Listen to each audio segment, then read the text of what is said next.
సుమన్ టీవీలో మీ business promotions కోసం ఈ కింది నెంబర్ను సంప్రదించగలరు.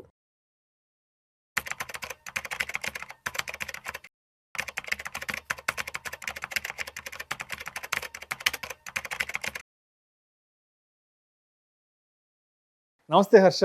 నమస్తే సార్. హర్ష, ఈ వీడియోలో కాస్త డీటెయిల్డ్గా war versus gold and silver prices గురించి మాట్లాడుకుందాం. హర్ష, ఎప్పుడైతే ఇజ్రాయిల్, అమెరికా, ఇరాన్ మీద దాడులు మొదలు పెట్టాయో, ఎప్పుడైతే యుద్ధం అనేది ప్రారంభమైందో, అప్పుడు ప్రతి ఒక్కరి దృష్టి, ప్రతి ఒక్కరి ఆలోచన బంగారం, వెండి ధరల మీదకి వెళ్ళిపోయింది. ఆహా, యుద్ధం అయితే స్టార్ట్ అయిపోయింది, ఇక నుంచి బంగారం, వెండి ధరలు విపరీతంగా ఒక 5 లక్షలకో 10 లక్షలకో పెరిగిపోతాయి. అసలు ఇంకా ఈ జన్మలో ఇంకా బంగారు వెండి కొనలేము, ఇక ఇది అందని ద్రాక్ష అయిపోతుందంటూ కూడా ప్రతి ఒక్కరూ అనుకున్నాం హర్ష. అయితే యుద్ధం ఆల్మోస్ట్ ఒక 12-13 రోజులు జరుగుతుంది, తీవ్రంగా జరుగుతుంది. ఆ 3 దేశాలు తీవ్రంగా కొట్టుకుంటున్నాయి. ఎంతో మంది ప్రాణ నష్టం జరిగింది, ఆస్తి నష్టం జరిగింది. దాని ఫలితంగా ప్రపంచ దేశాలు కూడా ఆర్థికంగా ఎంతో ఇబ్బంది పడుతున్నాయి. అయినా కూడా బంగారం, వెండి ధరలు కాస్త తగ్గుతూనే ఉన్నాయి, ఎక్కడ పెరగట్లేదు. ఇంకా చెప్పాలి అంటే బంగారం, వెండి ధరలు అలా సైడు, అంటే ఏమంటారు, చడీ చప్పుడు లేకుండా అలా పక్కన పడి ఉన్నాయి. ఎందుకంటారు ఇంత ప్యానిక్ సిచ్యువేషన్ జరుగుతుంది? ఒకవైపు స్టాక్ మార్కెట్లు కూడా 2 సంవత్సరాలు వెనక్కి వెళ్ళిపోయినాయి. నిఫ్టీ, సెన్సెక్స్ కూడా ఆల్మోస్ట్ ఒక 10% డౌన్ అయినాయి. ఎందుకు బంగారం, వెండి మాత్రం చడీ చప్పుడు లేకుండా అలా సైడున ఉన్నాయంటారు అసలు? సో ఇప్పుడు మనం ఇండియన్ మార్కెట్ ఒకసారి చూసుకుంటే, మన మార్కెట్లో 4 ప్లేయర్స్ ఎవరండి? ఒకటి వచ్చి ఎఫ్ఐఎస్, ఇంకోటి వచ్చి డిఐఎస్.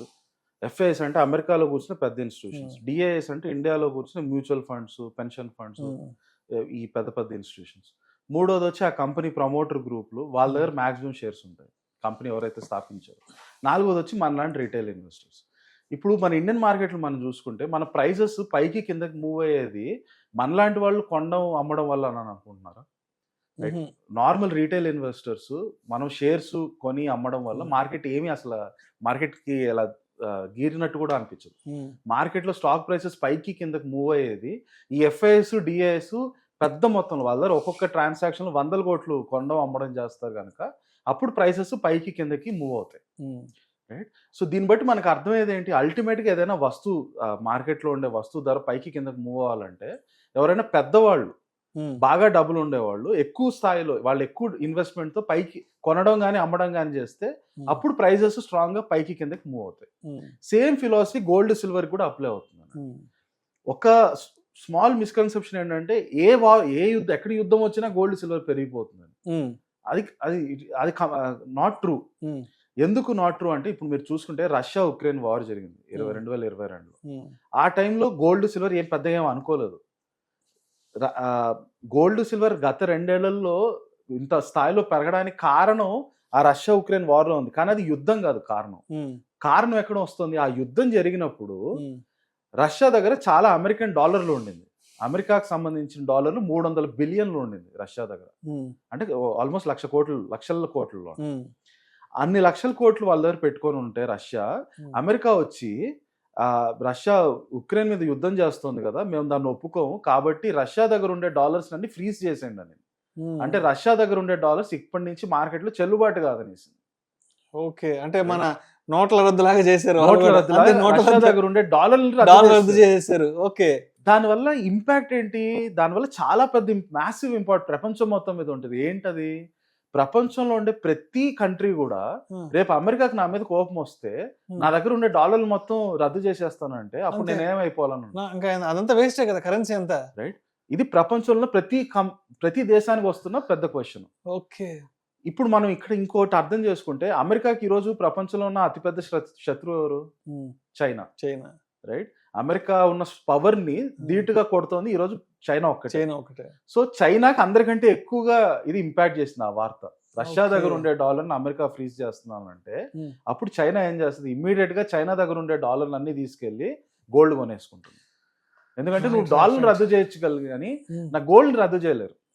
నువ్వు కొనుక్కోనంటే నేను పోయి ఇంక వేరే కంట్రీలో అమ్ముకుంటావు నా గోల్డ్. జస్ట్ ఫిజికల్ అసెట్ ఎక్కడ నమ్ముకొచ్చి తీసుకెళ్ళి నువ్వు వచ్చి నా డాలర్ని ఫ్రీజ్ చేస్తానంటే నేను రేపు వెళ్ళి ఆ డాలర్లు ఎవరికైనా ఇస్తే వాళ్ళు ఇది వ్యాలిడ్ కాదన్నారంటే నేను ఏం చేయాలి?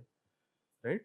సో ఆ రష్యా ఉక్రెయిన్ వార్లో ఎప్పుడైతే రష్యన్ దగ్గర ఉన్న డాలర్స్ అమెరికా ఫ్రీజ్ చేసేసిందో అప్పటి నుండి గోల్డ్ ప్రైస్ పికప్ అవడం స్టార్ట్ సో అయింది. ప్రపంచ దేశాలన్నీ రియలైజ్ అయినాయి, ఎప్పుడైనా Yeah. సరే ఈ డాలర్ కరెన్సీని మన దగ్గర పెట్టుకుంటే ఇది ఎప్పుడైనా అమెరికా వచ్చి రద్దు చేసిందంటే ఆ రోజు ఆ కరెన్సీకి వాల్యూ ఉండదన్న రియలైజేషన్ అన్ని దేశాలకు వచ్చింది. కరెక్ట్. సో అందుకని అప్పటి నుంచి అప్పటి నుంచి గోల్డ్ ప్రైస్ పెరిగింది తప్పితే రష్యా ఉక్రెయిన్ యుద్ధం యాజ్ ఇట్ ఈస్ దాని వల్ల కాదు గోల్డ్ పెరిగింది. Super point. రైట్. సో ఈ రోజు ఇప్పుడు మనం చూస్తే ప్రతిసారి ఈ ప్రపంచంలో వచ్చే ప్రతి చిన్న యుద్ధం వల్ల గోల్డ్ పెరిగిపోవాలని లేదు. ఇక్కడ ఆ యుద్ధానికి ఈ యుద్ధానికి ఉన్న డిఫరెన్స్ ఏంటంటే ఈ రోజు జరిగిన యుద్ధం వల్ల డెఫినెట్ గా అంటే ఈ యుద్ధం కనుక చాలా రోజులు కొనసాగుతుంది, క్రూడ్ ఆయిల్ ధరలు కానీ $200 టచ్ అవుతున్నాయి అని అంటే అప్పుడు ఏమవుతుందంటే ఎఫ్ఐఎల్ ఎవరైతే ఉన్నారో వాళ్ళు ప్యానిక్లోకి వెళ్ళిపోతారు. వాళ్ళు ప్యానిక్లోకి వెళ్ళిపోయి స్టాక్ మార్కెట్లో అన్ని పడిపోతాయి అని చెప్పి ఇమీడియట్గా వాళ్ళ దగ్గర ఉండే డబ్బులు తీసుకెళ్ళి మొత్తం గోల్డ్ సిల్వర్ కొంటారు. అప్పుడు గోల్డ్ సిల్వర్ బాగా స్ట్రాంగ్గా పెరుగుతాయి. ఇది 100% జరగాల్సిన సీనారియో. కానీ యుద్ధం మొదలై 2 వారాలు అవుతున్నా క్రూడ్ ఆయిల్ ఒక ఆల్మోస్ట్ $60 నుంచి $100 దాకా వచ్చిన గోల్డ్ సిల్వర్లోకి ఇంకా ఎఫ్ఐఎల్ వెళ్ళట్లేదు అట్ ద మూమెంట్. దాని అర్థం ఏంటంటే ఈ ఎఫ్ఐఎస్ ప్రపంచంలో ఉండే స్మార్టెస్ట్ పీపుల్. వాళ్ళ స్ట్రాంగ్ బిలీఫ్ ఏంటంటే ఈ యుద్ధం ఎక్కువ రోజులు కొనసాగదు, ఆయిల్ ప్రైసులు ఎక్కువ రోజులు ఇలా పెరుగుతూ వెళ్ళదు, చాలా త్వరగానే ఈ యుద్ధం ఆగిపోతుంది, ఆయిల్ ప్రైస్ స్టెబిలైజ్ అవుతుందని వాళ్ళు స్ట్రాంగ్ గా బిలీవ్ చేస్తున్నారు. ఒకవేళ ఈ వాళ్ళ బిలీఫ్ లో కనుక ఏదైనా తేడా వస్తే అమెరికాలో ఉండే పెద్ద ఇన్స్టిట్యూషన్లు ఎఫ్ఐఎస్ కనుక ఈ యుద్ధం ఏదో చేజారిపోతుంది ఇంకెక్కడికో మొత్తం మునిగిపోతుంది అని అంటే అప్పుడు గోల్డ్ సిల్వర్ పెరుగుతాయి. వాళ్ళు బెదర్నంత వరకు గోల్డ్ సిల్వర్ మూమెంట్ అయితే కనిపించదు. రైట్. సో అంతేగాని ఏదో పెళ్ళిళ్ళ సీజన్ వచ్చేస్తుంది, ఏదో పండుగ వచ్చేస్తుంది, దీపావళి వచ్చేస్తుంది అని చెప్పి అప్పుడు కూడా బంగారు వెండి ధరలు పెరగమంటారు. ఏదైనా సరే అండి, ఇదో స్టాక్ మార్కెట్లో స్టాక్స్ అయినా గోల్డ్ సిల్వర్ అయినా సరే మన ఇండివిజువల్ చిన్న చిన్న ఇన్వెస్టర్ల వల్ల ఏమీ జరగదు. రైట్. దాన్ని చీమ కొట్టినంత కూడా ఫీలింగ్ ఉండదు. రైట్. అల్టిమేట్ గా ఏదైనా ధర మూవ్ అవ్వాలంటే పెద్ద పెద్ద ఇన్వెస్టర్లే మూవ్ చేయాలి. గేమ్ ని వాళ్ళే రన్ చేస్తారు. ప్రపంచంలో ఎక్కడైనా సరే ఇదే 100% ట్రూత్. సో మొత్తానికి 2025లో బంగారు వెండి ధరలు విపరీతంగా పెరిగాయి అంటే దానికి కారణం ప్రపంచ దేశాలంతా కూడా బంగారు నిల్వల్ని కొని తెచ్చి పెట్టుకున్నారు విపరీతంగా. చైనా, అమెరికా, ఇంగ్లాండ్ అంటే ప్రపంచంలో ఉన్న ప్రతి చిన్న దేశం నుంచి ప్రతి పెద్ద దేశం వరకు ఎస్పెషల్లీ 24లో పెద్ద ఎత్తున బంగారు నిల్వల్ని వాళ్ళు సెంట్రల్ బ్యాంక్స్ కొనిపెట్టుకున్నాయి. సో అందువల్ల డిమాండ్ రావడం, ఆ డిమాండ్ కారణంగా ధరలు పెరిగాయి. సెంట్రల్ బ్యాంక్స్ దగ్గర మాక్సిమం డబ్బులు ఎస్. వాళ్ళు వచ్చి మార్కెట్లో నేను కొంటాను అని అంటేనే ప్రైస్ ఫాస్ట్ గా పెరిగిపోతుంది. సో ప్రస్తుతానికి కొనాల్సిన బంగారం అంతా 2024-25 నుంచి అంతా కొని పెట్టేసుకున్నాయి కాబట్టి సెంట్రల్ బ్యాంక్స్ ప్రస్తుతానికి వాళ్ళు కూడా కొనట్లేదు కాబట్టి సో బంగారు వెండికి సంబంధించి ఎక్కడ పెద్ద ఆ బజ్ అనేది ఎక్కడ క్రియేట్ అవ్వలేదు. కొనట్లేదు అనేది కరెక్ట్ కాదు, కొంటున్నారు. బట్ ఇంతకు ముందు ఎంత స్థాయిలో కొన్నారో అంత స్థాయిలో కొనట్లేదు, కొంచెం తగ్గించారు కొనడం. రైట్. సో మొత్తానికి పెద్ద పెద్ద వాళ్ళు ఈ గేమ్ లోకి అంటే ఇప్పుడున్న సిచ్యువేషన్ లో ఎవరు ఎంటర్ కాలేదు కాబట్టి బంగారం వెండి ధరలు చడి చప్పులు లేకుండా అలా పడున్నాయంటారు. మొత్తానికి మార్కెట్లు ఈ రేంజ్ లో పడుతున్నా కూడా. సో నేను ఎవరైతే ఎఫ్ఐఎస్ అన్నాను వీళ్ళందరూ ఫారెన్ లో యుఎస్ లో బాండ్ మార్కెట్ మీద కూర్చొని ఉంటారు. అక్కడ గనక వాళ్ళు కనుక ఫీల్ అయితే వాళ్ళు గనక ఈ యుద్ధం చేజారిపోతుంది ఎక్కడికో వెళ్ళిపోతుంది అని అన్న భయం వాళ్ళలో వస్తే అప్పుడు మొత్తం గేమ్ మారిపోతుంది. అప్పుడు గోల్డ్ సిల్వర్ స్ట్రాంగ్ గా పెరగడం చూస్తారు. వాళ్ళు ప్రస్తుతానికి చూడట్లేదు అని అంటే మీరు అదే నమ్మాలి. సో యుద్ధం ఎక్కువ రోజులు కొనసాగదు, ఆయిల్ ఎక్కువ రోజులు పెరగదు, యుద్ధం త్వరగా అయిపోద్ది, ఆయిల్ స్టెబిలైజ్ అయిపోద్ది అని వాళ్ళు నమ్ముతున్నారు కనుక ఖచ్చితంగా నేను నమ్ముతాను. ఎందుకంటే అల్టిమేట్ గా మార్కెట్ మూవ్ చేసేది వాళ్ళే. Right. Thank you so much Harsha. యుద్ధాలు ఈ రేంజ్ లో జరుగుతున్నా, స్టాక్ మార్కెట్స్ ఈ రేంజ్ లో కుప్పగోలిపోతున్నా, ప్రపంచవ్యాప్తంగా crude oil prices, oil and gas కి సంబంధించి ఇంత పెద్ద సంక్షోభం ఏర్పడుతున్నా బంగారం వెండి ధరల్లో ఎందుకు పెద్దగా కదలిక లేదు అన్న దాని గురించి చాలా డీటెయిల్గా చాలా క్లియర్గా మన ఆడియన్స్తో షేర్ చేస్తున్నారు. Thank you so much. Thank you.